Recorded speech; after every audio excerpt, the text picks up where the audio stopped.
marry me before Friday's vote. She said it the way she'd say a closing figure. Flat, final, a number on a page. I'll have my lawyers draw the terms tonight. Jonah Hale set down the chisel.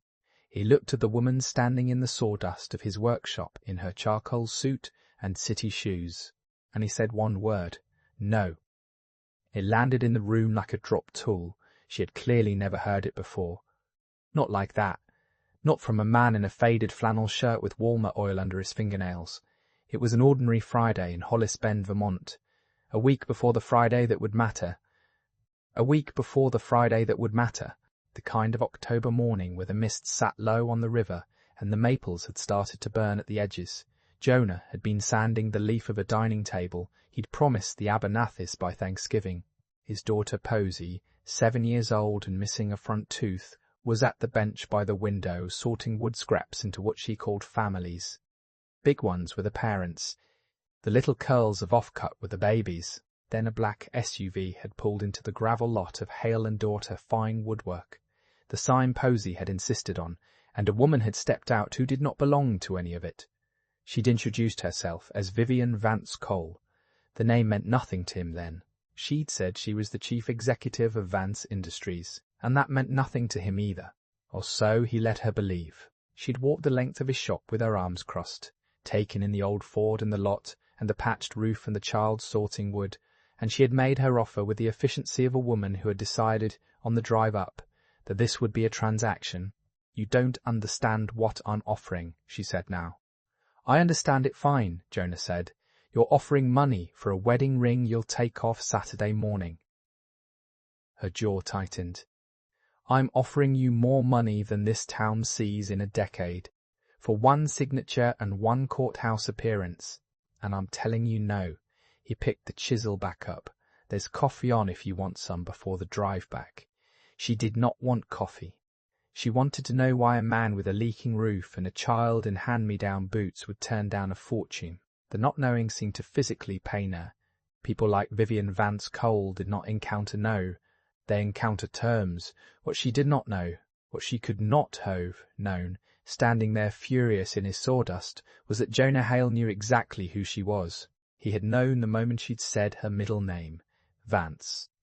He had been waiting, in a way he never admitted to himself, for someone with that name to find their way down his gravel road for 11 years. And he knew something else. He knew why she needed a husband before Friday. He knew it better than she did, but that is getting ahead of the morning. 300 miles south, in a glass tower that caught the early light like a blade, Marcus Trent was watching a different clock.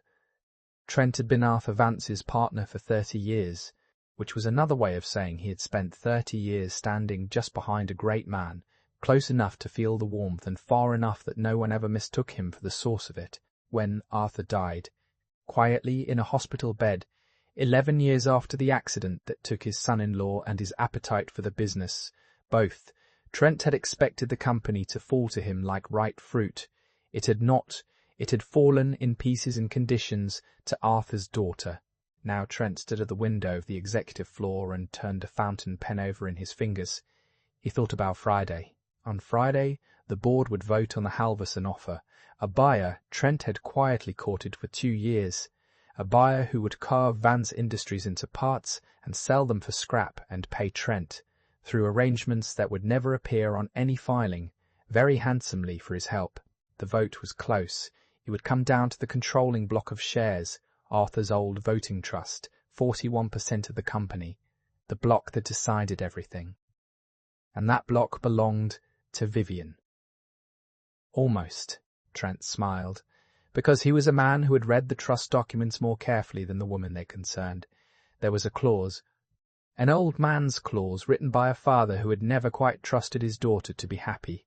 The controlling shares passed to Vivian outright only if she was married by her 35th birthday.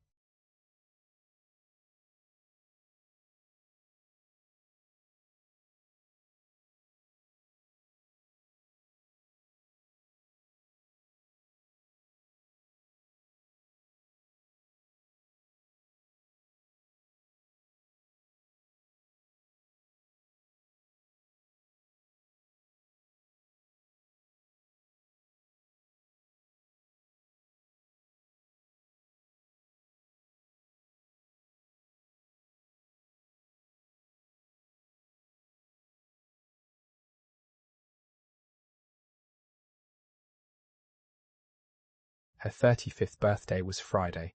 If she was unmarried when the vote was called, the shares reverted, temporarily, technically just long enough, to the trust's administrators. And the trust's administrators answered to the board. To Trent, she won't find a way, Trent said to the man sitting behind him, a lawyer named Pruitt who sweated through his collars. There's no time to marry for love and no honest man who'll marry for money. And the only document that could break the clause. He stopped himself.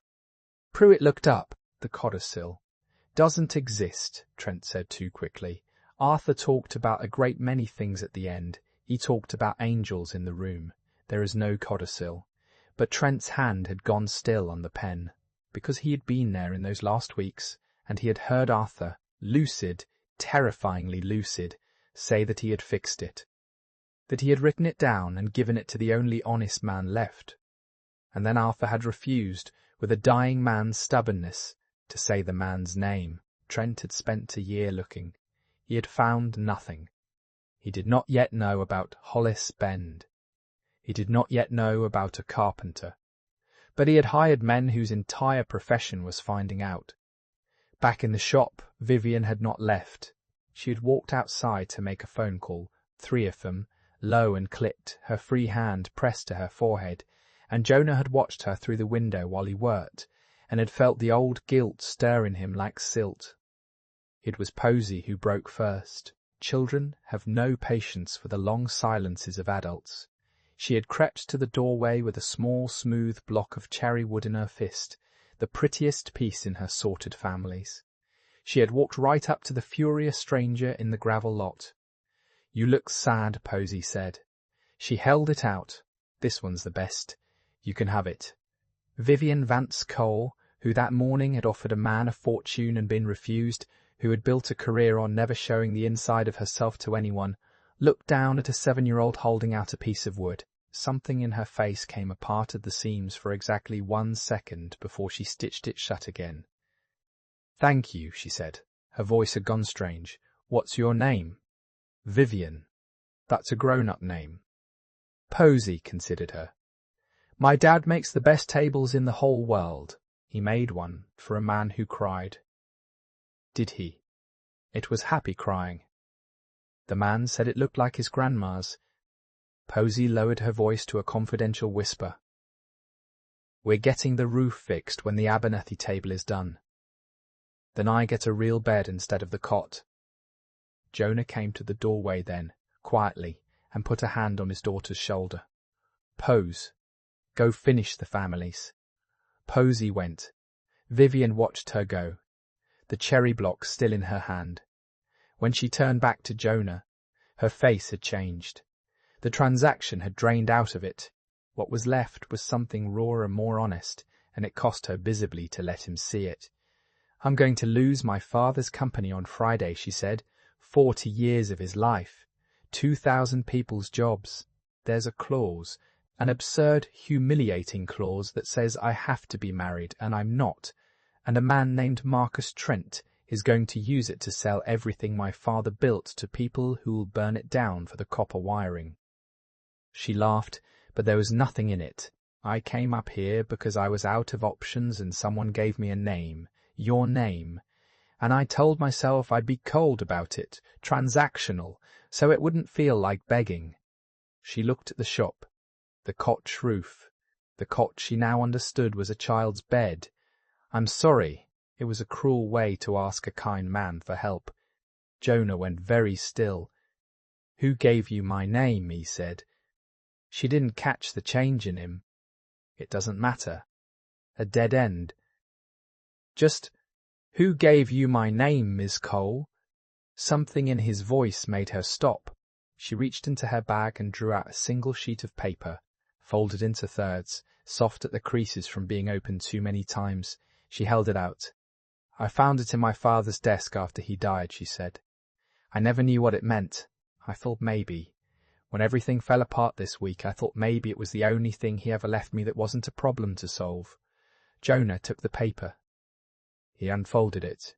He knew the handwriting before he read a word of it.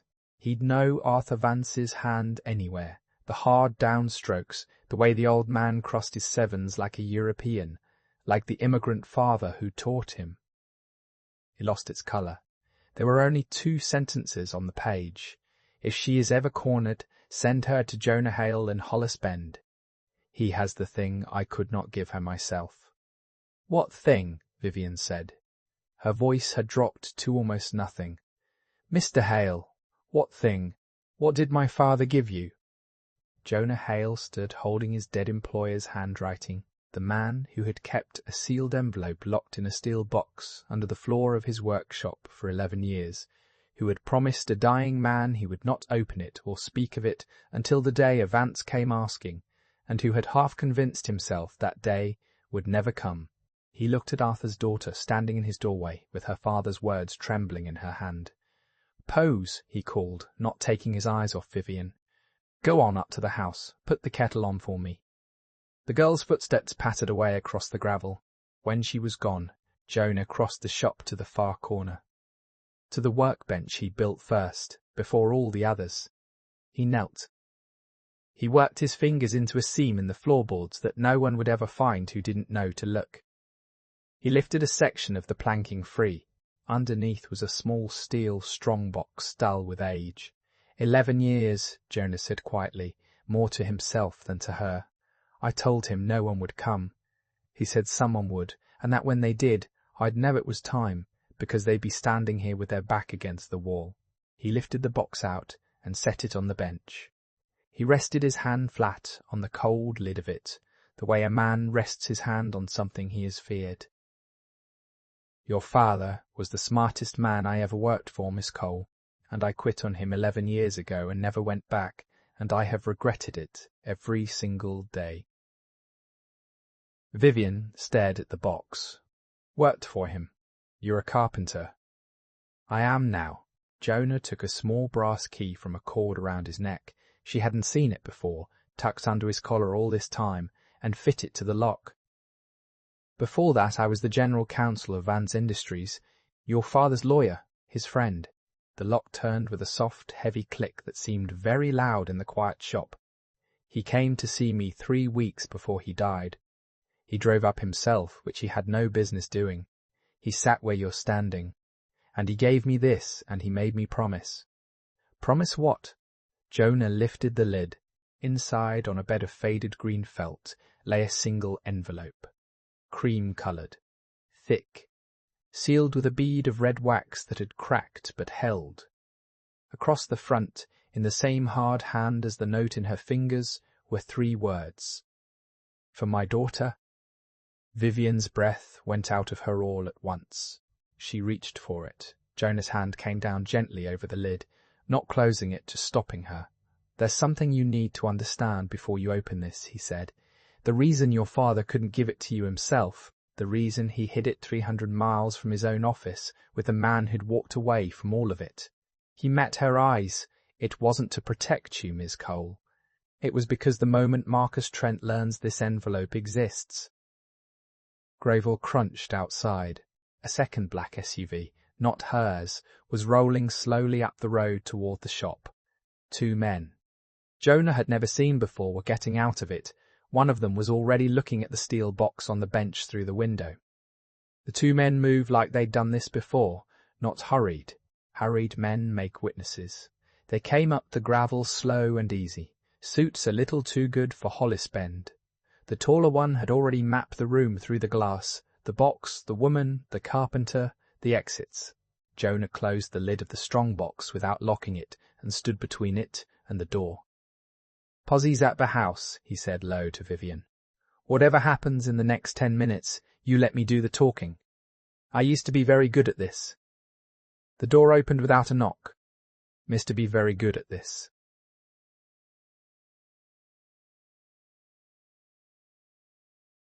The door opened without a knock. Mr. Marister. Hale, the taller man said pleasantly. Hate to interrupt. We're with a recovery firm, retained by the estate of Arthur Vance. Seems there's some property of his that ended up out here by mistake. We're authorized to take possession. By mistake, Jonah repeated. Paperwork's in the truck. The man smiled. Make this easy. We're gone in 5 minutes. He tilted his head.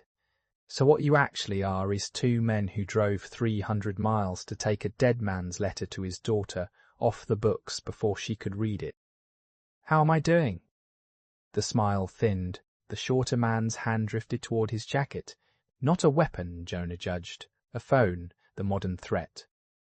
The taller one took one step toward the bench. That was when the third vehicle of the morning came up the road. It was a mud-spattered county truck.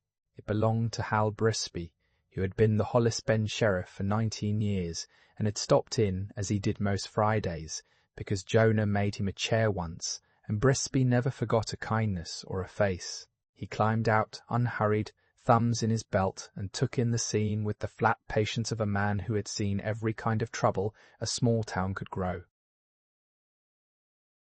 "Jonah," Brisby said. "These fellas lost. Just leaving," Jonah said. "They left. They were not stupid." But the taller one stopped in the doorway and looked back at the box, then at Vivian. "Friday's a long way off, Miss Cole," he said. That was the only true thing he said the whole time. And it landed exactly as he'd meant it to. When the SUV was gone and Brisby had been thanked and sent on with a promise of pie, Vivian sat down hard on Jonah's work stool and put her face in her hands. "They knew," she said. "Trent knows where it is now. He'll have a court order by tonight, a real one. Some judge he owns. He'll tie this envelope up in litigation until long after Friday, and by then it won't matter." She looked up. "It's over. I came up here and I led them straight to it." "No," Jonah said. He was already kneeling, lifting the box, working the key. "You led them to a building. The envelope isn't going to be in the building." He set the cream envelope on the bench between them. Arthur's 3 words facing up. "For my daughter." He laid his hand flat beside it, not touching. "It's yours, Miss Cole. He wrote your name on it. By any law I know. That makes the choice yours and not mine. I made him a promise to keep it sealed until Vance came asking. You're here. You're asking." He drew back his hand. "Open it." Vivian Vance Cole broke the cracked wax with her thumb. Inside were 3 things. The first was a letter in Arthur's hand. She read it once silently. Then her shoulders dropped. She read it again. Jonah looked away to give her the privacy of it. He never learned every word. He learned the part she told him later, that her father had written that he was sorry, that he had spent her whole life teaching her to be hard because he was afraid the world would be hard on her, that he had been wrong. The hardness had been his. He'd handed it to her like an inheritance she never asked for. The clause about marriage had been put in 12 years ago by a frightened man who didn't trust her judgment, and Arthur had come to be ashamed of it. He wanted to take it out. The lawyers told him a public change would tip his hand to Trent, whom he had finally, far too late, come to understand. The second thing was the codicil. It was 2 pages properly drawn, dated 8 days before Arthur Vance died, signed in his unmistakable hand, witnessed by 2 people, notarized by a third. Jonah recognized none of the names and understood at once why. Arthur had driven somewhere no one would think to look, found strangers, made it airtight precisely so that no one in his own orbit could later claim it was the confused act of a dying man. The codicil struck the marriage condition from the voting trust in a single clean sentence. It vested the controlling 41% in Vivian outright, effective on his death. Free of any condition whatsoever, she had never needed a husband at all. She had needed only this. "He fixed it," Vivian whispered, "the whole time. He fixed it and he hid it where Trent would never look, and he never told me because—" Her voice cracked. "Because if he'd told you, you'd have carried it," Jonah said gently. "And Trent would have known you carried it. Your father didn't hide this from you. He hid it for you in the one place a man like Trent would never think to search." He met her eyes. He bet his daughter's company on the one thing Trent couldn't imagine, that there was still an honest man left who'd keep a promise for 11 years and ask nothing for it. "Why did you quit?" she asked. "He said in the letter. He said in the letter. He said you were the only one." Why would the only honest man walk away? Jonah was quiet for a moment. Outside, up the hill, he could hear the faint whistle of the kettle Posy had set, her small voice singing something tuneless to herself. 11 years ago there was an accident," he said. Your husband, Miss Cole. Your father's son-in-law. He died on a road on a company trip I'd signed off on. A trip I'd told Arthur was safe. He didn't look at her. It wasn't anyone's fault. The state ruled it weather. But I'd built the schedule that put him on that road in that storm. Your father lost a son that day. You lost a husband. And I couldn't sit in that tower one more morning and watch what I'd done walk past your office. He paused. So I took my daughter. Her mother had already gone. That's a different sadness. And I came up here and I made things out of wood, because wood does what you tell it, and it doesn't die when you get the schedule wrong. He finally met her eyes. I didn't quit because I stopped being honest. I quit because I couldn't bear how much it had cost. Your father forgave me long before I forgave myself. This envelope was the last thing he ever asked of me. I think he knew it would be the thing that brought me back. Vivian was very still. The man she had driven up here to buy, the man she had been ready to be cold to so it wouldn't feel like begging, had just handed her father's company and her own freedom in the same breath, and told her without flinching that he carried a guilt that touched the worst day of her life. It was weather, she said at last, softly. I read the report too, 100 times. It was the storm, Mr. Hale, not a schedule. You've been doing 11 years of penance for a thing the sky did. He didn't answer, but something in his face eased a little. Like a board plane smooth, the third thing in the envelope was the one neither of them had expected. It was a thin sheaf of photocopies, cut together, across the top in Arthur's hand, in case the codicil is not enough. A.V. They were internal wire records, board minutes, a memorandum of understanding.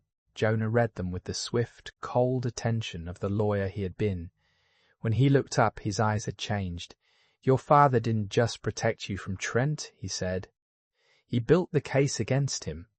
These show Trent negotiating the Halverson sale 2 years before he had any authority to, taking a consulting fee routed through a shell in Delaware, a fee that only pays out if the sale closes. He set the pages down. That's not a bad businessman, Miss Cole. That's a fiduciary selling the company he was sworn to protect for a kickback. That's a federal matter. Vivian looked at the pages, then at the codicil, then at the man across the bench. For the first time since the black SUV had pulled into his lot that morning, she smiled. Not the closing figure smile, not the executive's blade, a real one. How long, she said, since you've been in a boardroom? 11 years. My counsel of record resigned last month. Trent arranged it. She stood. I can't pay you what you're worth. I tried that this morning and you said no. She held out her hand, not for a deal, just a hand. But I could use one honest lawyer for one Friday. After that, you can come straight back to your tables and never wear a suit again, and Posey gets her roof and her real bed, and I'll have nothing to do with any of it. One Friday. As equals. Will you help me? Jonah looked at her hand, then up the hill toward the kettle and the singing. I have to ask my daughter, he said. That's the deal. She gets a vote on anything that takes me out of Hollis Bend. Posey, consulted over toast, voted yes on the condition that she got to come and that there would be a hotel with a pool. Both conditions were met. The boardroom of Vance Industries sat 40 floors up. The light came through the glass the colour of a blade, the way it always had. Marcus Trent took his seat at the head of the table on Friday morning with the calm of a man who had already counted the votes. Pruitt sat beside him, sweating through his collar. The Halverson representatives waited in a room down the hall like vultures who'd been promised a meal. Trent had his court order. It had cost him a great deal, and one favour he'd hoped to save, but he had it. An emergency injunction, signed at 11 the night before, freezing any purported instrument originating from the carpenter in Vermont, pending a hearing in 3 weeks. By then, the vote would be long over. The sale closed. The company dismembered. He had thought of everything. He had not thought of the door opening at 9 sharp and Vivian Vance Cole walking in with a man in a plain dark suit he had never seen before, carrying a worn leather portfolio. and a small girl who was promptly handed off to an assistant with crayons and a view of the helicopters. "Vivian," Trent said warmly, "I'm so sorry it's come to this. The clause." "There is no clause," Vivian said and sat. The man in the plain suit remained standing. "Jonah Hale," he said to the room. "Some of you knew me. I'm here as Miss Cole's counsel, and I'd like to enter 2 documents into the record before the vote is called." He laid the first on the table. A codicil to the Arthur Vance Voting Trust, executed 8 days before Mr. Betton Voting Trust, executed 8 days before Mr. Retton.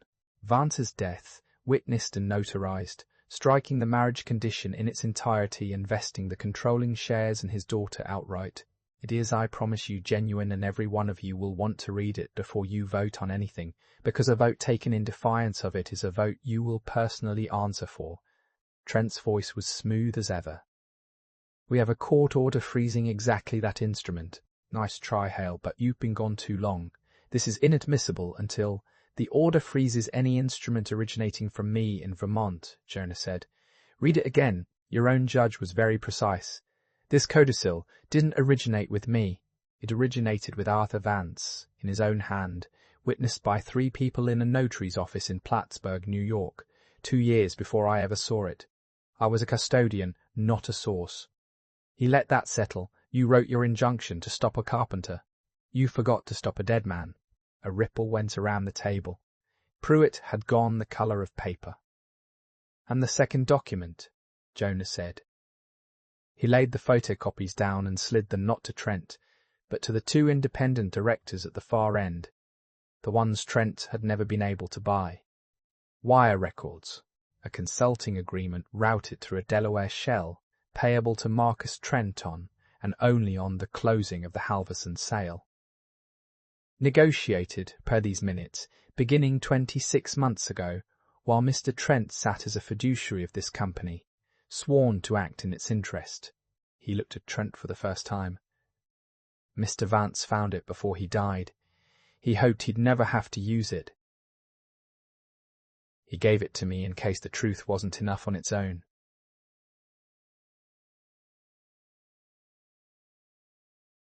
A pause. "It usually isn't." The room had gone silent in the particular way rooms go silent when everyone in them realizes, at the same instant, which way the wind has turned.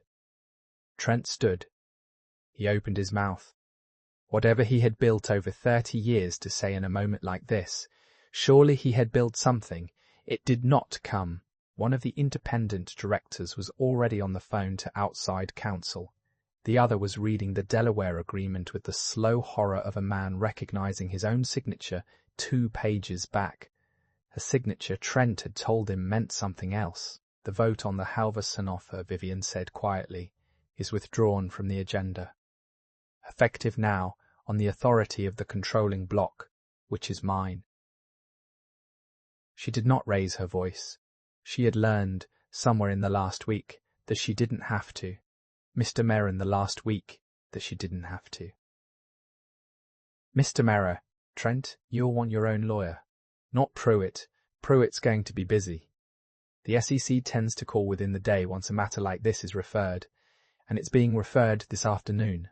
Trent looked at her for a long moment, at Arthur's daughter, holding Arthur's company, in a room he had thought was his. Then he gathered nothing, because there was. She said she kept it on her desk through the whole thing and it had helped. She didn't entirely know why she was returning it except that it belonged in Hollis Bend, and lately she found she did too. On weekends, when the company could spare her. She started coming up on Saturdays. At first there were reasons, papers for Jonah to look at, a foundation she was setting up in her father's name and wanted advice on, her question about the trust. Then the reasons got thinner and nobody minded. She learned to sand with the grain. Posey taught her the Wood families and assigned her the cherry, which was, Posey explained, the most important one. Because it was the one that started everything. On a Saturday near Christmas, the 3 of them stood in the shop at the end of the day, while the snow came down past the window and the wood stove ticked. Vivian and Jonah found themselves at the workbench where the strongbox used to hide.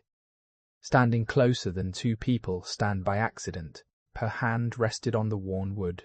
His came to rest beside it, not over it, not quite touching, just near.